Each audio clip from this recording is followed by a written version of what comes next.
দেখাতে পারবো যে কে দিল পিরিতের বেড়া লিচি উড়ো বাগান। পিরিতের বেড়া আমার নানা দিয়েছে। হ্যাঁ, আমাদের বাসায় কিন্তু লিচু গাছ আছে। আমরা দুই বোনই কি শাকিব খানের ক্রাশ? হ্যাঁ হ্যাঁ। কে বেশি পছন্দ করে শাকিব খানকে? আমি। তিনি এই তুই আমার সাকিব খানকে নিয়ে কথা বলবি না। শাকিব খান শুধু আমার না, সাকিব খান শুধু আমার। শাকিব খানকে না পেলে আমি দুনিয়া তাণ্ডব তুলে দেব, আমি দুনিয়া আগুন জ্বালিয়ে দেব, আমি দুনিয়া বরবাদ করে দেব। আমি পারবো আমি একদম চুল না, আমি পারবো একদম চুলচুরা। শাকিব খান শুধু আমার না, শুধু আমার। ও শুধু আমার, ওকে নিয়ে আমি স্বপ্ন দেখি, আমি বাস্তবেই তাকে ফিল করি।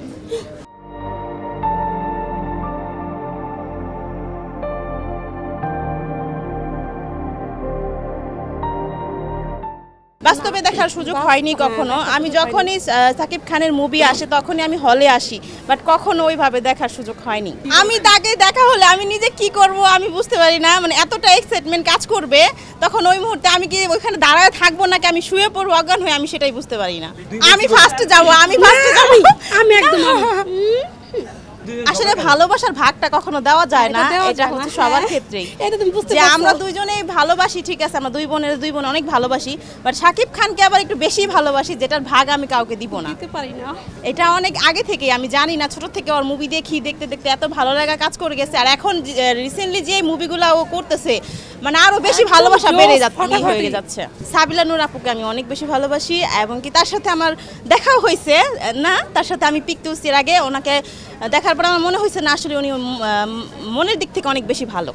উনি হচ্ছে নাটকে বেস্ট, বাট ওই দিক থেকে আমি ওনার মুভিটা এখনো দেখিনি, হয়তো দেখা হলে বুঝতে পারবো যে উনি মুভির দিক থেকে কতটুকু বেস্ট করতে পেরেছে। তো সেই দিক থেকে আমি এখন কমেন্ট করতে পারছি না। আরফান নিশিকেও ভালো লাগে, বাট শাকিব খান তো অল দ্য বেস্ট, যা বলার মতো না। ভালোবাসার ক্ষেত্রে একটু পাগলামি থাকবে, এটাই স্বাভাবিক। সেটা ওই পাগল না যে একদম পাগল হয়ে রাস্তাঘাটে ঘুরে বেড়াবো বা মানুষ দেখলেই বলবে এটা পাগল, ওটা না, ভালোবাসার পাগল, ওটা তো অবশ্যই আছে। নাকি পাগলের শাকিবের বাসায় চলে যাবে, আপনি কি করবেন? আমি ওর বাসায় যাব না, আমি তাকে আমার কাছে নিয়ে আসবো। আমি জানি সেটা, কারণ এটা অপবিশ্বাস কিছু বলতে পারবে না, কারণ তার জন্য এরকম আমাদের মতো অনেক মানুষের ভালোবাসা আছে। তো সেই ক্ষেত্রে সেটা নিয়ে তার রিঅ্যাক্ট করার কোনো কথা নেই। আমার অপবিশ্বাসকে ভালো লাগে, আমি জানি না, কিন্তু আমার কাছে মনে হয় উনি একটা মানে মানুষ হিসেবে অনেক ভালো।